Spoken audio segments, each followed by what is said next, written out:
क्रोध मनुष्य का सबसे बड़ा दुश्मन होता है।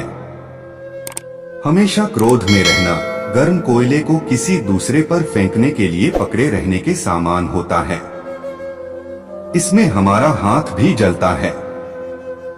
किसी के प्रति नफरत और ईर्ष्या रखने से जीवन में कोई भी खुशी नहीं प्राप्त की जा सकती। ईर्ष्या व्यक्ति के मन की शांति को खत्म कर देती है।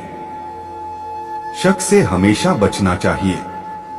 बेवजह किसी पर कभी भी शक नहीं करना चाहिए। शक लोगों को अलग कर देता है। अज्ञानी व्यक्ति से कभी भी उलझना और बहस नहीं चाहिए। अज्ञानी व्यक्ति बैल के समान होता है। वह ज्ञान में नहीं, सिर्फ आकार में बड़ा दिखता है। न ही सुख स्थायी और न ही दुख।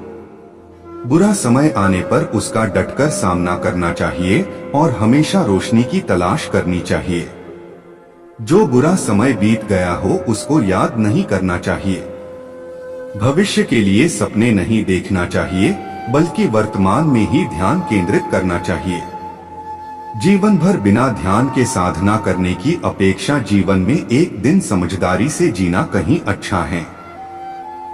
व्यक्ति अपने अच्छे और बुरे स्वास्थ्य का जिम्मेदार स्वयं होता है।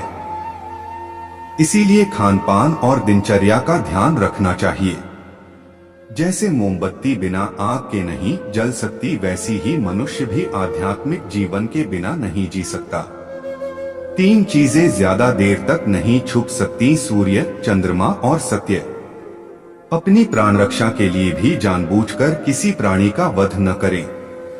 जहां मन हिंसा से मुड़ता है वहां दुख अवश्य ही शांत हो जाता है। जिस तरह सूर्य रोज प्रत्यक्ष दिखाई देता है, चंद्रमा भी दिखाई देता है, उसी तरह सत्य कभी न कभी सामने आ ही जाता है। असत्य को अपने आचरण में ना उतारें, उससे दूर रहने में ही मनुष्य की भलाई है। जीवन में किसी उद्देश्य या लक्ष्य तक पहुंचने से ज्यादा महत्वपूर्ण उस यात्रा को अच्छे से संपन्न करना होता है। बुराई से बुराई कभी खत्म नहीं होती। घृणा को तो केवल प्रेम द्वारा ही समाप्त किया जा सकता है। यह एक अटूट सत्य है। जैसे मैं हूँ वैसे ही वे हैं, और जैसे वे हैं वैसा ही मैं हूँ। इस प्रकार सबको अपने जैसा समझकर न किसी को मारें, न मारने को प्रेरित करें। जीवन में हजारों लड़ाइयां जीतने से अच्छा है कि तुम स्वयं पर विजय प्राप्त कर लो। फिर जीत हमेशा तुम्हारी होगी, इसे तुमसे कोई नहीं छीन सकता। मनुष्य यह विचार किया करता है कि मुझे जीने की इच्छा है, मरने की नहीं। सुख की इच्छा है, दुख की नहीं। यदि मैं अपनी ही तरह सुख की इच्छा करने वाले प्राणी को मार डालूं तो क्या यह बात उसे अच्छी लगेगी? इसलिए मनुष्य को प्राणी घात से स्वयं तो विरत हो ही जाना चाहिए। उसे दूसरों को भी हिंसा से विरत कराने का प्रयत्न करना चाहिए। वैरियों के प्रति वैर रहित होकर हम कैसा आनंदमय जीवन बिता रहे हैं।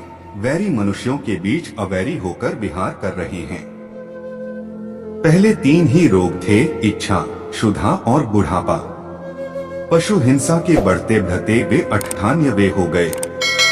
ये याजक, ये पुरोहित निर्दोष पशुओं का वध कराते हैं, धर्म का ध्वंस करते हैं। यज्ञ के नाम पर की गई यह पशु हिंसा निश्चय ही निंदित और नीच कर्म है। प्राचीन पंडितों ने ऐसे याजकों की निंदा की है। भगवान बोले, भिक्षुओं, महाचर्मों को, सिंह, बाघ और चीते के चर्म को नहीं धारण करना चाहिए। जो धारण करे उसे दुष्कृत का दोष होता है।